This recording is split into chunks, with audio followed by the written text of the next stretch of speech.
भूतनाथश्च भूतात्मा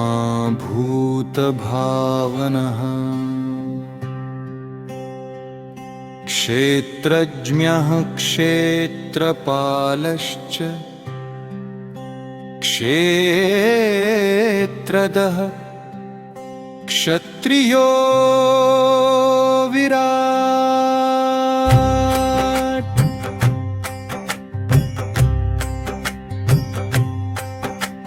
श्मशानवासी मासाशी खर्पराशी स्मरान्तकृत् रक्तपः पानपः सिद्ध सिद्धि सिद्धि सेवितः कंकाल कालशमन कला काष्ठा तनुः कविः त्रिनेत्रो बहुनेत्रश्च तथा पिङ्गललोचनः शूलपाणिः खड्गपाणिः कंकाली धूम्रलोचनः अभीरुर्भैरवीनाथो भूतपो योगिनीपतिः धनदो धनहारी च धनवान् प्रतिभागवान् नागहारो नागकेशो व्योमकेश कपालभृत् कालः कपालमाली च कमनीय कलानिधिः त्रिनेत्रो ज्वलन्नेत्रस्त्रिशिखी च त्रिलोकभृत् त्रिवृत्ततनयो डिम्भशान्तः शान्तजनप्रिय बटुको बटुवेशश्च खट्वाङ्गवरधारकः भूताध्यक्षः पशुपतिर्भिक्षुकः परिचारकः धूर्तो दिगम्बर शौरिर्हरिण पाण्डुलोचनः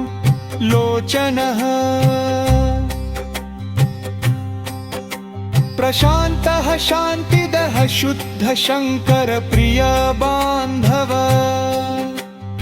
अष्टमूर्तिर्निधीशश्च ज्ञानचक्षुस्तपोमयः अष्टाधार षडाधार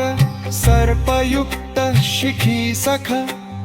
भूधरो भूधराधीशो भूपतिर्भूधरात्मजः कपालधारी मुण्डी च नागयज्ञोपवीतवान् जृम्भणो मोहनस्तम्भी मारणक्षोभणस्तथा शुद्धनीलाञ्जन प्रख्य देह मुण्डविभूषणः बलीभुक्बलीभुङ्नाथो बालो बालपराक्रम सर्वापत्तारणो दुर्गो दुष्टभूत निषेवितः कामी कलानिधिकान्तः कामिनी वशकृद्वशी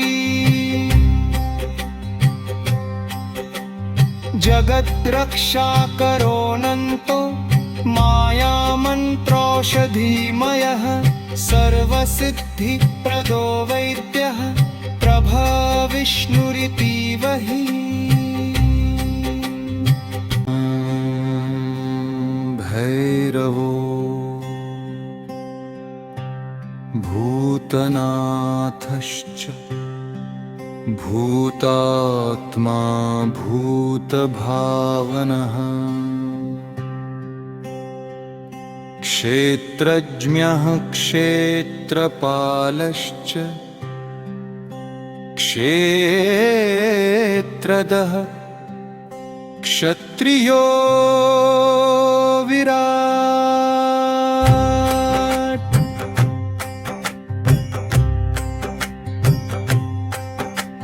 श्मशानवासी मासाशी खरपराशी स्मरान्तकृत् रक्तपः पानपः सिद्ध सिद्धि सिद्धिसेवितः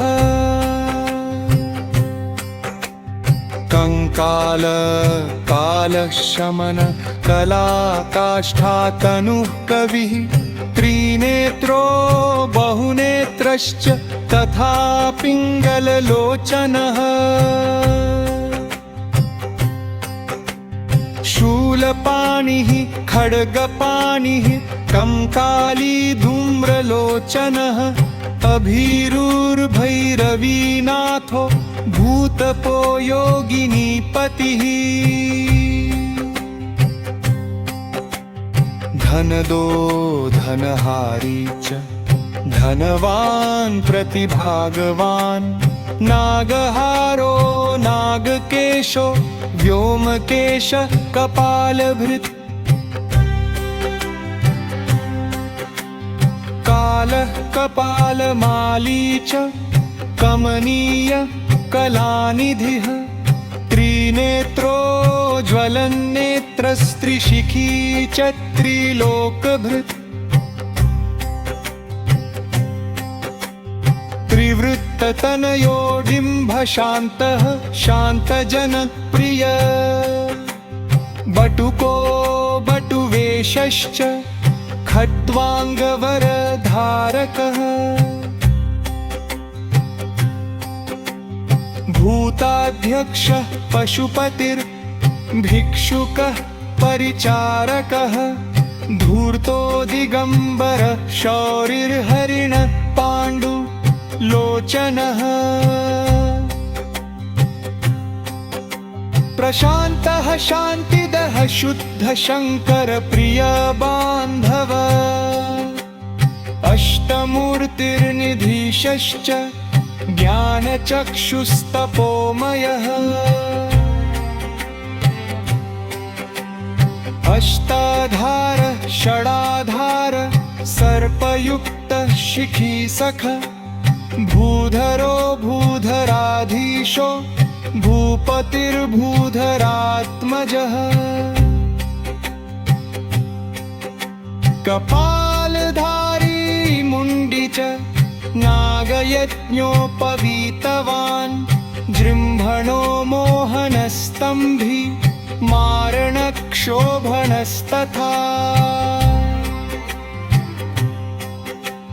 शुद्धनीलाञ्जन प्रख्य देह मुण्डविभूषणः बलिभुग्बलिभुङ्नाथो बालो बालपराक्रम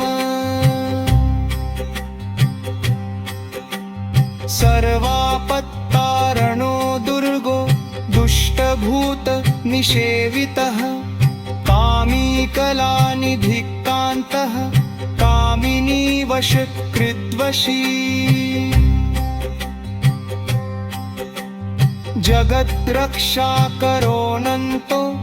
मायामन्त्रौषधीमयः सर्वसिद्धिप्रदो वैद्यः प्रभविष्णुरितीव हि भैरवो भूतनाथश्च भूतात्मा भूतभावनः क्षेत्रज्ञः क्षेत्रपालश्च क्षेत्रदः क्षत्रियो विराट्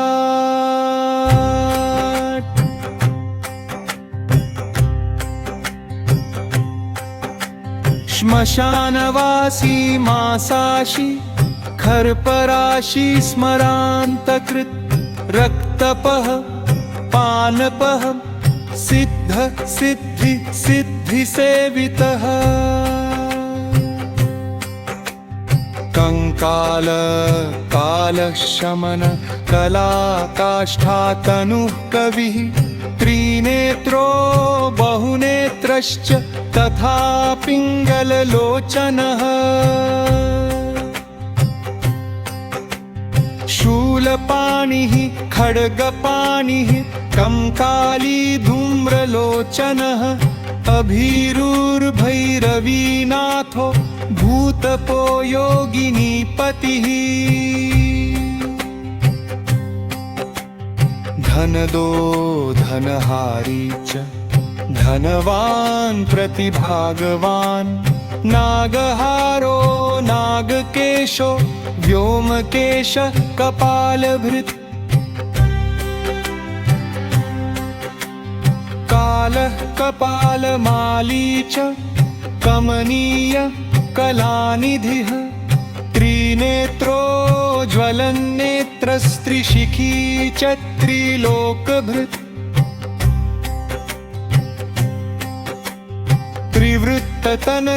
त्रिवृत्ततनयोडिम्भशान्तः शान्तजनप्रिय बटुको बटुवेशश्च खट्वाङ्गवरधारकः भूताध्यक्षः पशुपतिर्भिक्षुकः परिचारकः धूर्तो दिगम्बरः शौरिर्हरिणः पाण्डुलोचनः प्रशान्तः शान्तिदः शुद्धशङ्कर प्रियबान्धव अष्टमूर्तिर्निधीशश्च ज्ञानचक्षुस्तपोमयः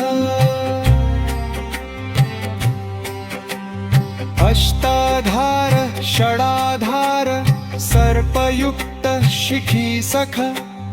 भूधरो भूधराधीशो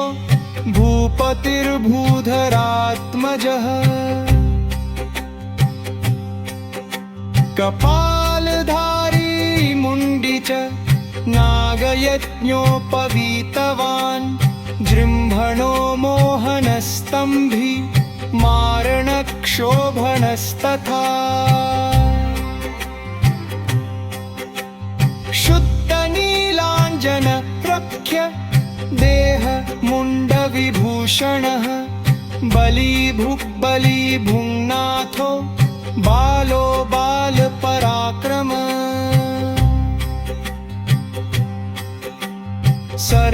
सर्वापत्तारणो दुर्गो दुष्टभूत निषेवितः कामी कलानिधिकान्तः कामिनी वशकृद्वशी जगद्रक्षाकरोऽनन्तो मायामन्त्रौषधीमयः सर्वसिद्धिप्रदो वैद्यः प्रभविष्णुरितीव हि भैरवो भूतनाथश्च भूतात्मा भूतभावनः क्षेत्रज्ञः क्षेत्रपालश्च क्षेत्रदः क्षत्रियो विराट्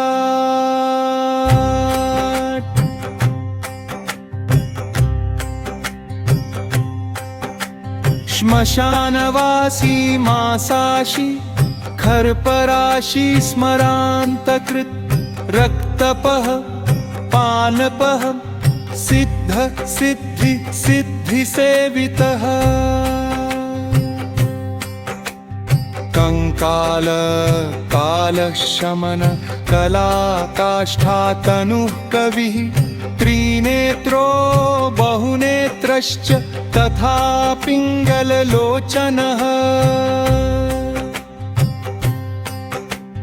शूलपाणिः खड्गपाणिः कंकाली धूम्रलोचनः अभीरुर्भैरवीनाथो भूतपो योगिनीपतिः धनदो धनहारी च धनवान् प्रतिभागवान् नागहारो नागकेशो व्योमकेश कपालभृत् कालः कपालमाली च कमनीय कलानिधिः त्रिनेत्रो ज्वलन्नेत्रस्त्रिशिखी च त्रिलोकभृत् त्रिवृत्ततनयोडिम्भशान्तः शान्तजनप्रिय बटुको बटुवेशश्च खट्वाङ्गवरधारकः भूताध्यक्षः पशुपतिर्भिक्षुकः परिचारकः धूर्तो दिगम्बर शौरिर्हरिण पाण्डुलोचनः प्रशान्तः शान्तिदः शुद्ध शङ्कर प्रिय बान्धव अष्टमूर्तिर्निधीशश्च ज्ञानचक्षुस्तपोमयः अष्टाधार षडाधार सर्पयुक्तः शिखीसख भूधरो भूधराधीशो भूपतिर्भूधरात्मजः कपालधारी मुण्डी च नागयज्ञोपवीतवान् जृम्भणो मोहनस्तम्भी मारणक्षोभणस्तथा शुद्धनीलाञ्जन प्रख्य देह मुण्डविभूषणः बलीभुक्बलीभुङ्नाथो बालो बालपराक्रम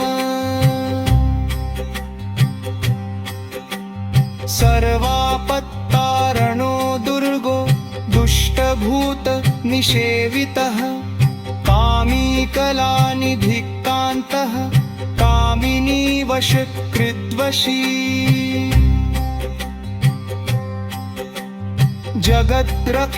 जगद्रक्षाकरोऽनन्तो मायामन्त्रौषधीमयः सर्वसिद्धिप्रदो वैद्यः प्रभविष्णुरितीव हि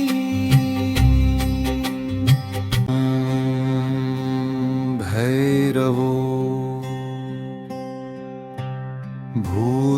भूतनाथश्च भूतात्मा भूतभावनः क्षेत्रज्ञः क्षेत्रपालश्च क्षेत्रदः क्षत्रियो विराट्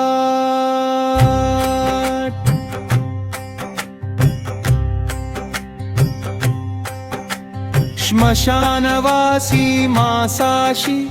खर्पराशी स्मरान्तकृत् रक्तपः पानपः सिद्ध सिद्धि सिद्धिसेवितः कंकाल कालशमन कलाकाष्ठातनुः कविः त्रिनेत्रो बहुनेत्रश्च तथा पिङ्गललोचनः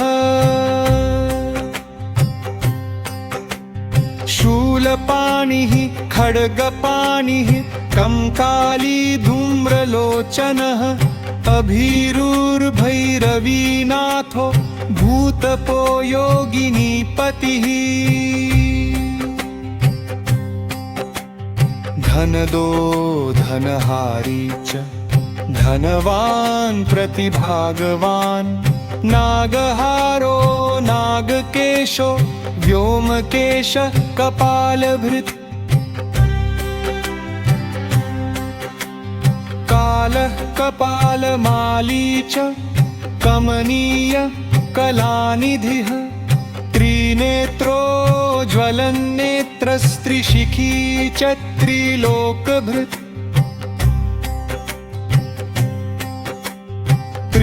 त्रिवृत्ततनयो डिम्भशान्तः शान्तजनप्रिय बटुको बटुवेशश्च खट्वाङ्गवरधारकः भूताध्यक्षः पशुपतिर्भिक्षुकः परिचारकः धूर्तो दिगम्बर शौरिर्हरिण पाण्डुलोचनः प्रशान्तः शान्तिदः शुद्ध शङ्कर प्रिय बान्धव अष्टमूर्तिर्निधीशश्च ज्ञानचक्षुस्तपोमयः अष्टाधार षडाधार सर्पयुक्तः शिखीसख भूधरो भूधराधीशो भूपतिर्भूधरात्मजः कपालधारी मुण्डी च नागयज्ञोपवीतवान् जृम्भणो मोहनस्तम्भी मारणक्षोभणस्तथा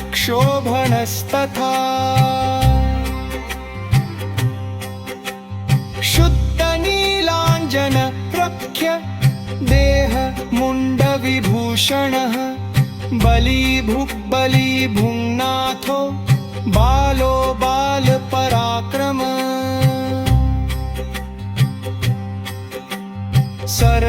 सर्वापत्तारणो दुर्गो दुष्टभूत निषेवितः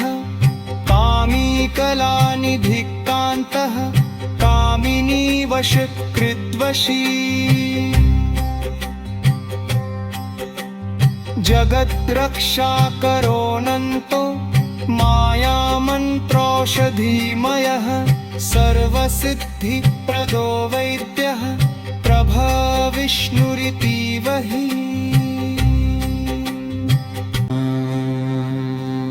भैरवो भूतनाथश्च भूतात्मा भूतभावनः क्षेत्रज्ञः क्षेत्रपालश्च क्षेत्रदः क्षत्रियो विराट्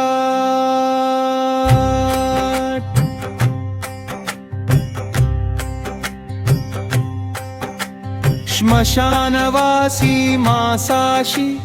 खर्पराशी स्मरान्तकृत् रक्तपः पानपः सिद्ध सिद्धि सिद्धिसेवितः कंकाल कालशमन कलाकाष्ठातनुः कविः त्रिनेत्रो बहुनेत्रश्च तथा पिङ्गललोचनः शूलपाणिः खड्गपाणिः कंकाली धूम्रलोचनः अभीरुर्भैरवीनाथो भूतपो योगिनीपतिः धनदो धनहारी च धनवान् प्रतिभागवान् नागहारो नागकेशो व्योमकेश कपालभृत् कालः कपालमाली च कमनीय कलानिधिः त्रिनेत्रो ज्वलन्नेत्रस्त्रिशिखी च त्रिलोकभृत् त्रिवृत्ततनयो डिम्भशान्तः शान्तजनप्रिय बटुको बटुवेशश्च खट्वाङ्गवरधारकः भूताध्यक्षः पशुपतिर्भिक्षुकः परिचारकः धूर्तो दिगम्बर शौरिर्हरिण पाण्डुलोचनः लोचनः प्रशान्तः शान्तिदः शुद्ध शङ्कर प्रिय बान्धव अष्टमूर्तिर्निधीशश्च ज्ञानचक्षुस्तपोमयः अष्टाधार षडाधार सर्पयुक्तः शिखीसख भूधरो भूधराधीशो भूपतिर्भूधरात्मजः कपालधारी मुण्डी च नागयज्ञोपवीतवान् जृम्भणो मोहनस्तम्भी मारणक्षोभणस्तथा शुद्धनीलाञ्जन प्रख्य देह मुण्डविभूषणः बलीभुग्बलीभुङ्नाथो बालो बालपराक्रम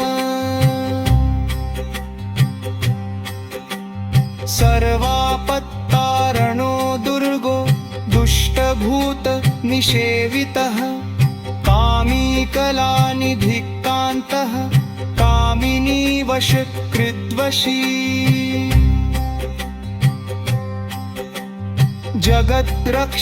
जगद्रक्षाकरोऽनन्तो मायामन्त्रौषधीमयः सर्वसिद्धिप्रदो वैद्यः प्रभविष्णुरितीव हि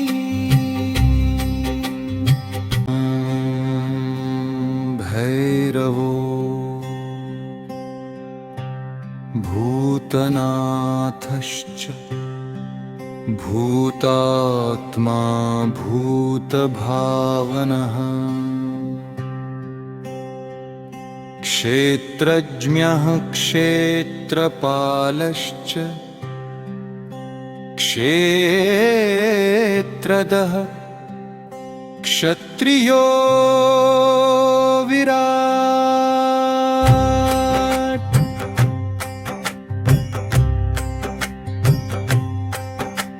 श्मशानवासी मासाशी खर्पराशी स्मरान्तकृत् रक्तपः पानपः सिद्ध सिद्धि सिद्धिसेवितः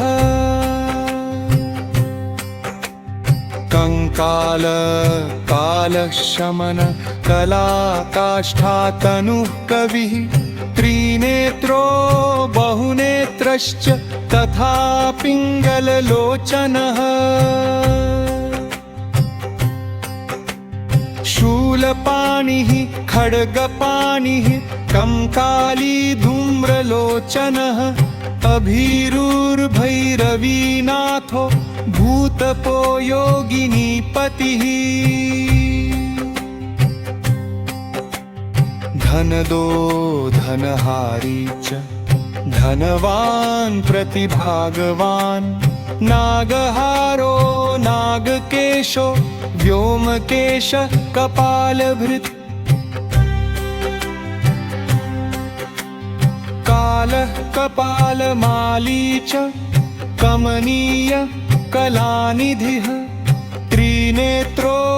ज्वलन्नेत्रस्त्रिशिखी च त्रिलोकभृत्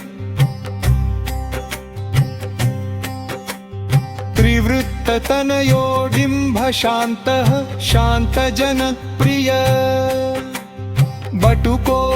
बटुवेशश्च खट्वाङ्गवरधारकः भूताध्यक्षः पशुपतिर्भिक्षुकः परिचारकः धूर्तो दिगम्बर शौरिर्हरिण पाण्डु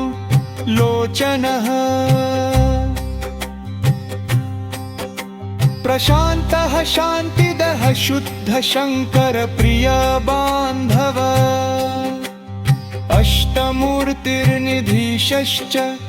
ज्ञानचक्षुस्तपोमयः अष्टाधार षडाधार सर्पयुक्तः शिखीसख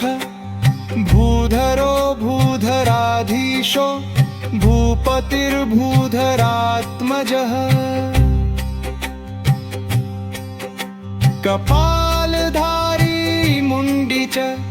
नागयज्ञोपवीतवान् जृम्भणो मोहनस्तम्भी मारणक्षोभणस्तथा